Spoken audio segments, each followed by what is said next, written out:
My name is Vanessa Mitchell and I'm 42 years old. I live in our suburban California home with my 46-year-old husband Trevor and our daughter Zoe who just turned 2. Ever since Zoe was born, Trevor's been making an effort to come home earlier from his tech job, dedicating his weekends to us and filling his Instagram with #GirlDadMoments. I was genuinely surprised at how enthusiastically he embraced fatherhood. It's a side of him I hadn't expected, but it makes me happy to see them together. My phone buzzes with a text from my older sister, Olivia. Hey Vanessa, the smart TV is glitching again. Can you ask Trevor to stop by? I've tried everything. Olivia is 44 and raising her 6-month-old son Ethan by herself.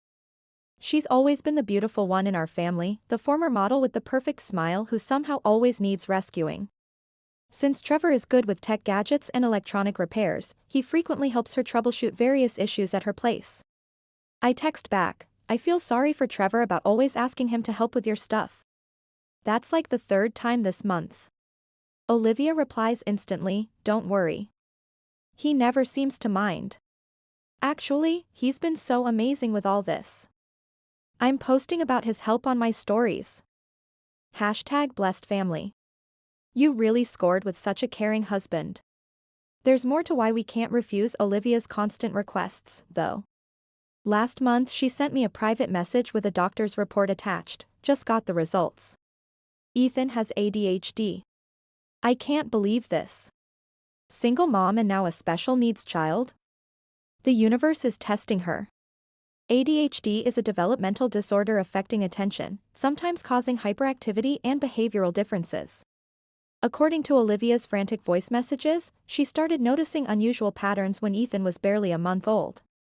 His tantrums were so intense that she documented them for TikTok before finally consulting a specialist. The doctor explained that while symptoms seem mild now, Ethan will likely face increasing challenges as he grows, from difficulty sitting still to emotional regulation issues. Olivia's Instagram post about the diagnosis got thousands of sympathetic comments, but her private messages to me told another story. How am I supposed to handle this by myself? This isn't what I signed up for when I decided to become a mom. Since she's single, Trevor and I agreed to help whenever needed. Growing up, our mother Margaret always favored Olivia, treating her beauty as something precious to be protected. If anything happens, we'll take care of it, Mom would say. After all, Olivia has her looks to worry about. You've always been more practical, Vanessa, she said. As the eldest child, Olivia received all the attention and privileges. Meanwhile, I was the afterthought who had to make do with practical skills rather than beauty. Now, Olivia frequently calls on others before attempting to solve problems herself, expecting the world to accommodate her as our parents did. I try to overlook this pattern because of my nephew's situation, but lately I've noticed Trevor's phone lighting up with her texts almost hourly, and it's starting to bother me. Her latest message pops up while Trevor and I are having dinner. Vanessa, sorry but the microwave is totally dead again. Didn't Trevor just look at it last weekend? I need it working ASAP for Ethan's food. Could he stop by tonight? Trevor has been spending more time at Olivia's condo after work, often staying for dinner according to the location tags in his social media posts. Whenever I try discussing it, he seems distracted, quickly changing subjects or burying himself in his phone. The notification sounds from Olivia's constant messages have become the soundtrack to our evenings. Something doesn't feel right, and the knot in my stomach grows tighter each day. My phone lights up with a rapid sequence of texts at 9:30 p.m. while I'm preparing dinner. Vanessa, I'm outside your house. Need to talk now. It's an emergency. The doorbell rings insistently. When I check the security camera on my phone, I see my sister Olivia standing there, mascara smudged under her eyes, holding Ethan's diaper bag. I open the door, immediately concerned. What's going on? Why are you here so late? Is everything okay? I asked. Olivia doesn't wait for an invitation, pushing past me into the entryway. Vanessa, please, I need you to take care of Ethan for just a couple of days, she says, words tumbling out between sharp breaths. I can't do this anymore. I haven't slept in days. He won't stop crying. I've tried everything the specialists suggested, but nothing works. I just need a break. Please take him. Just for the weekend, she says. I step back, shocked by the suddenness of her request. Olivia, you can't just show up and spring this on me. I have Zoe to take care of, and she's only 2. I need to at least check with Trevor first. I reply. Olivia looks terrible, her normally perfect appearance completely disheveled, dark circles under her eyes. She's scrolling frantically through her phone. Look at this, she shoves her Instagram feed in my face, showing a parenting influencer with a similar situation. Even the professionals need breaks sometimes. It's just for a weekend. I've already packed everything he needs, she says. I call Trevor, who texts back immediately, if she needs a break, let's help her out. I'll be home soon. Before I can fully process what's happening, Ethan is in our living room, surrounded by his things. There's formula, diapers, clothes, and his medication in the blue bag, Olivia says, already backing toward the door. I've written down his schedule in the Notes app and shared it with you. I'll pick him up Sunday night, Monday morning at the latest, she says. Okay, but make sure you come back when you say you will, I insist, watching her carefully. And keep your phone on. Thank you so much, Vanessa. You're literally saving my life right now. I'll post about what an amazing sister you are, she says, already halfway out the door. She doesn't even kiss Ethan goodbye or look back as she hurries to her car. Even with all her flaws, I understand the overwhelming exhaustion of raising a child with special needs alone. Everyone deserves a mental health break sometimes. But Sunday passes with no word from Olivia. Then Monday. By Tuesday night, my texts show as delivered but not read, and my calls go straight to voicemail. Worse still, Trevor hasn't come home either, claiming a work emergency required him to stay at the office. But his location sharing shows he's nowhere near his workplace.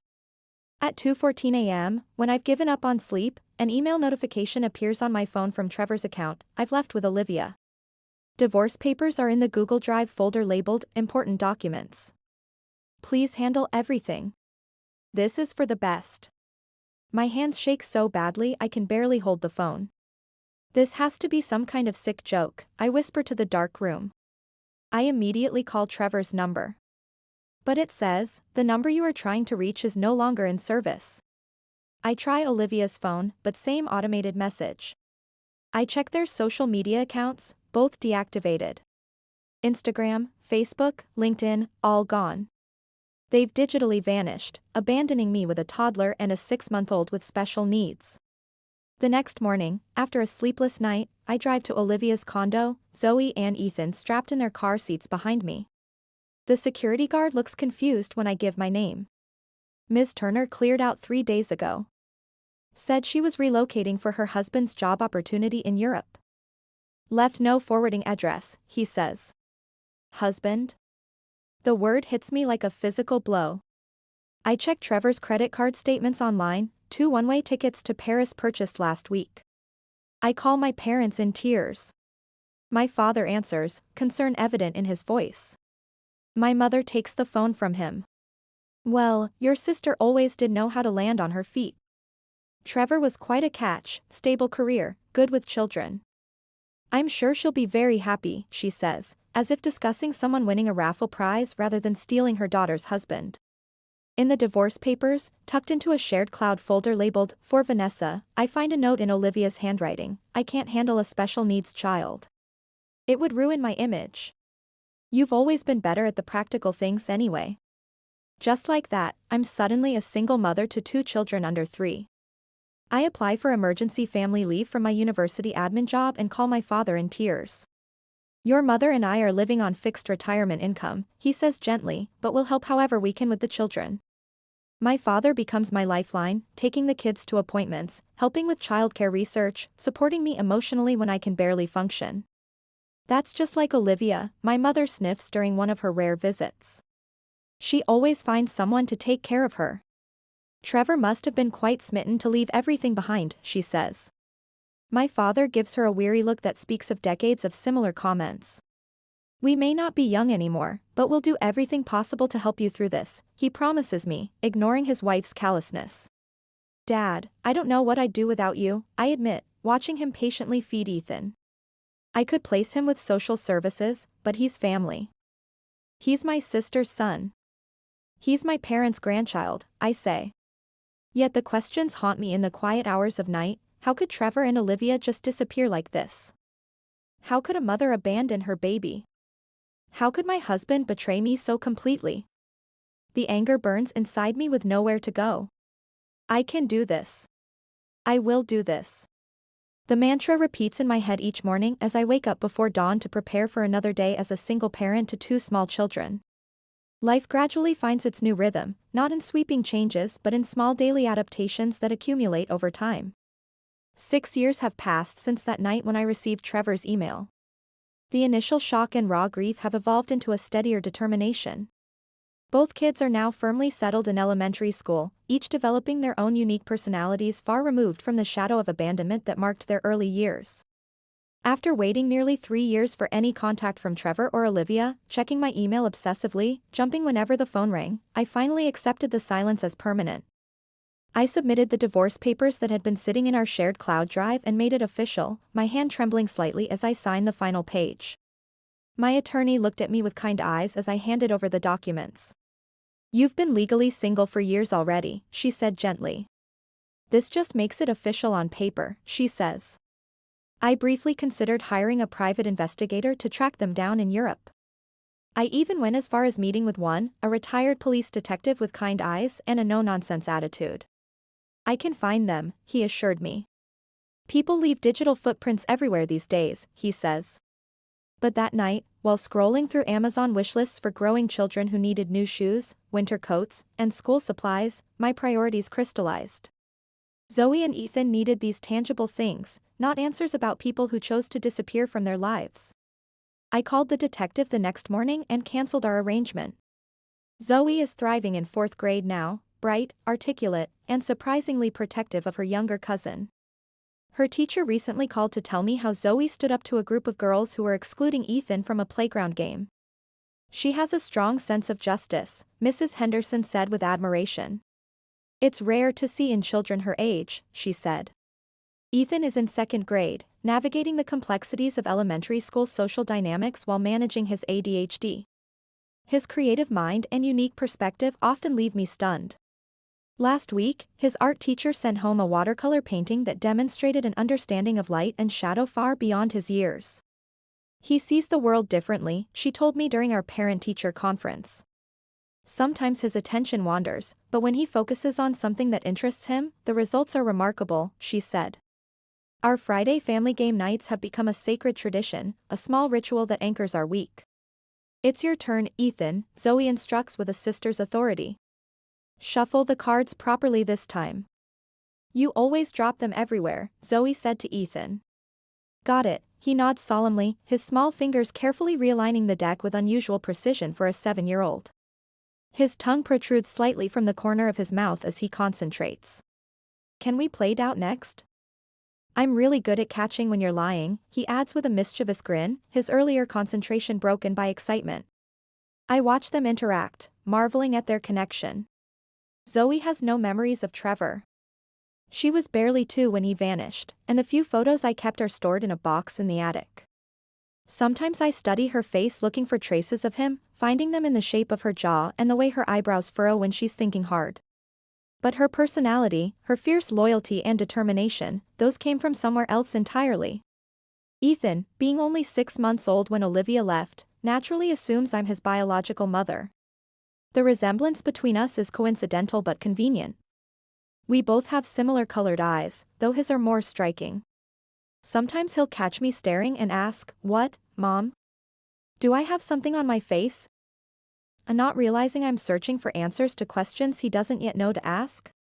They consider themselves siblings in every way that matters, squabbling over bathroom time in the mornings, defending each other fiercely against outsiders, developing elaborate inside jokes and secret languages that exclude even me. I've bookmarked numerous articles about age-appropriate ways to discuss their origins, consulting with a family therapist about the best approach. But for now, witnessing their innocent happiness, their unquestioning sense of belonging, feels too precious to disrupt with complicated truths. What continually amazes me about Ethan is his remarkable memory and pattern recognition. While Zoe has always been sharp, picking up math concepts quickly and reading well above grade level, Ethan's recall ability is extraordinary. He remembers precise details from books we read months ago, can recite statistics about his favorite dinosaurs with encyclopedic accuracy, and notices subtle changes in his environment that most adults would overlook. People with ADHD often develop compensatory strengths, his developmental specialist explained during a recent evaluation, her eyes kind behind blue-framed glasses. Ethan's exceptional memory likely developed as his brain found ways to navigate his attention challenges. It's like his mind created superhighways for certain types of information to compensate for the roadblocks elsewhere. Though occasional meltdowns and hyperactive episodes are part of our reality, like the time he couldn't sit through his school's holiday concert and ended up curled under my seat, hands over his ears, Ethan's warm, affectionate nature shines through consistently. He's the first to notice when I'm tired, bringing me hand-drawn to get better cards or offering spontaneous hugs just when I need them most. Some nights, after finally getting them both to bed after homework battles, bath time negotiations, and just one more story, please, I collapse onto the couch in utter exhaustion, wondering how I'll find the energy to do it all again tomorrow. But then morning comes, and watching them laugh together over breakfast, Ethan's creative pancake designs making Zoe giggle until milk nearly comes out her nose, I find myself thinking that perhaps I was meant for this unexpected journey into motherhood after all. Mom, we have a problem, Zoe announces one Saturday morning, her expression serious as she holds up a deck of playing cards torn nearly in half. We need new ones. What happened? I ask, examining the damage the kings and queens of hearts ripped through their royal faces. Ethan ripped them because he was losing at Go Fish, she reports matter-of-factly, no accusation in her voice, just stating the situation. I turn to Ethan, whose eyes are fixed on the floor, shoulders hunched in anticipation of disapproval. We've been working on emotional regulation, but progress comes in small steps. Ethan, that's not acceptable behavior, I say, keeping my voice calm but firm. We need to learn how to lose gracefully. Games aren't fun if we destroy things when we don't win. Remember our strategies for when you feel frustrated? I ask. I'm sorry, he mumbles, his voice small but genuine. His fingers fidget with the hem of his shirt. I got really frustrated. I forgot to count to 10 and take deep breaths, he says. I know it's hard, I acknowledge, pulling him into a quick hug. We'll keep practicing.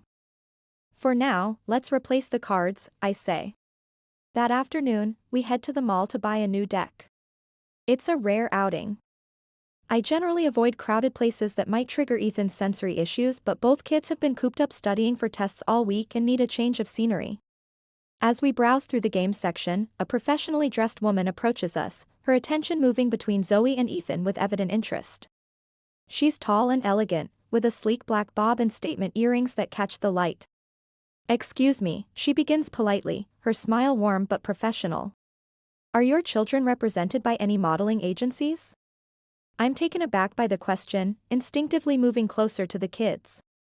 No, they're not. She hands me a business card with a glossy agency logo.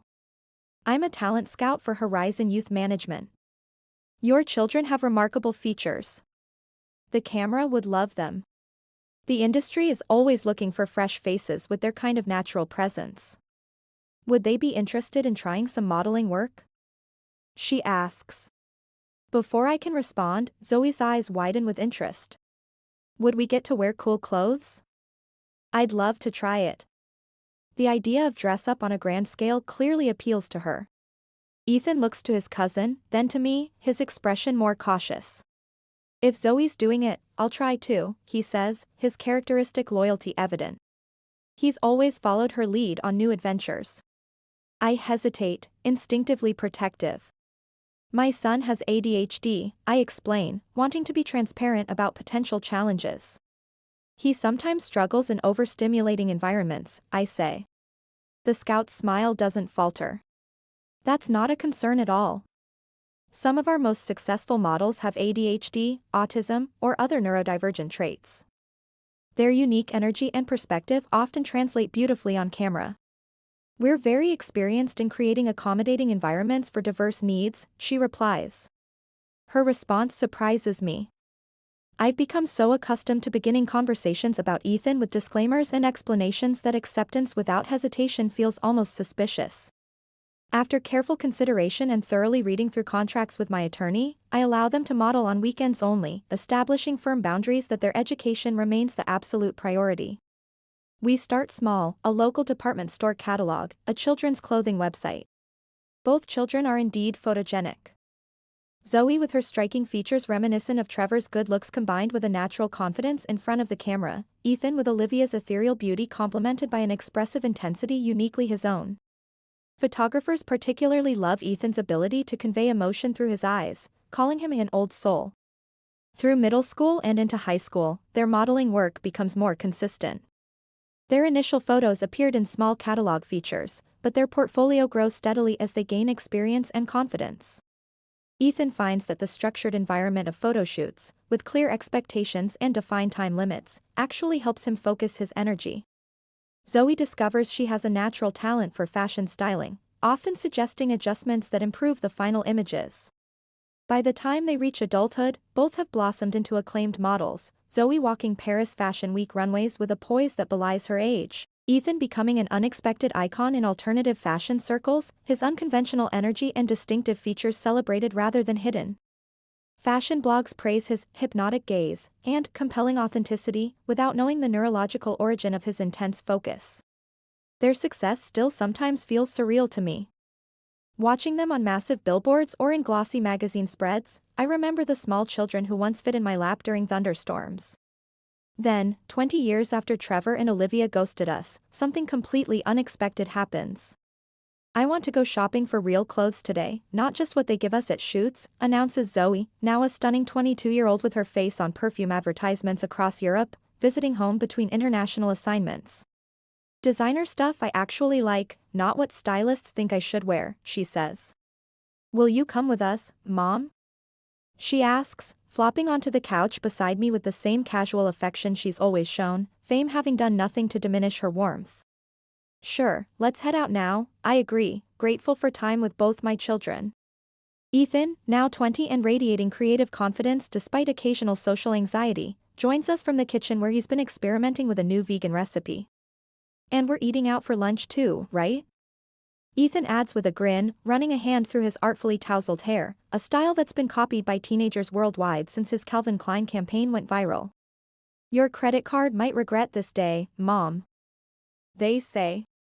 It's a rare and precious day with both kids on break from their hectic schedules that normally have them traveling to opposite corners of the globe.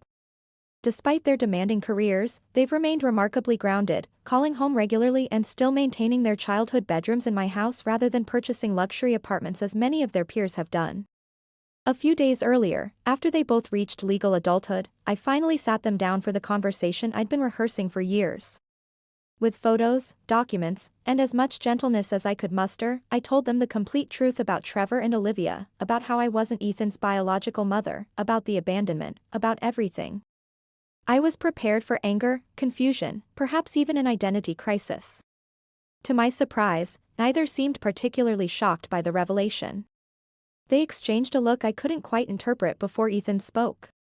Even if we're not related by blood, family is still family, he said, his eyes clear and certain, no trace of the panic attacks that had marked his childhood. Mom, you're always going to be Mom. And Zoe is still my sister, no matter what some DNA test might say, he says. Their simple acceptance washes over me like a healing balm.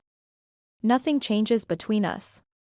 If anything, our bond feels stronger, more deliberate, chosen rather than merely inherited. I realize they've understood on some level all along, perhaps absorbing the truth through the absence of certain conversations or the careful way I've navigated questions about their early years. Their reaction steadies me in ways I couldn't have anticipated, validating the choices I've made and the family we've built together despite its unconventional origins. We've just entered the upscale department store, browsing through designer collections Zoe wants to examine for research, when I hear it, a voice that stops time. Trevor, you always order too much food. I do the same thing. Watch out, you're going to spill that on your new shirt. The voice strikes me like an electrical current. 20 years vanish in an instant. I stand frozen between clothing racks, unable to move or speak, the world narrowing to a tunnel of sound and memory. Mom? What's wrong? Zoe touches my arm, concerned by my sudden pallor. Mom, are you okay? Ethan echoes, both looking worriedly at my suddenly pale face. I recognize them immediately through their poor disguise attempts, baseball caps pulled low, designer sunglasses indoors despite the store's dim lighting. Trevor still has that distinctive scar above his right eyebrow from a childhood accident, the same one I used to trace with my finger before falling asleep beside him. My hands begin to tremble as 2 decades of buried emotions surge to the surface: rage, grief, bewilderment, all previously contained behind carefully constructed walls of determined resilience. Some months later, Ethan and I complete the formal adoption process I'd put off for years, making official what has been true in our hearts all along. Nothing really changes in our daily lives. We were already a family in every way that matters. Zoe and Ethan's modeling careers continue to flourish, their schedules busier than ever with international bookings. Next month, we're embarking on an exciting new chapter, relocating our family and agency headquarters to New York to expand our business and creative opportunities. As I finalize the relocation details, I find myself filled with anticipation for our future. The path that brought us here was unexpected and often painful, but watching my family thrive brings me a joy I never could have imagined 20 years ago when I was left alone with 2 small children. Sometimes family is defined not by blood or legal documents, but by who stands beside you through life's storms and who remains when the skies clear again.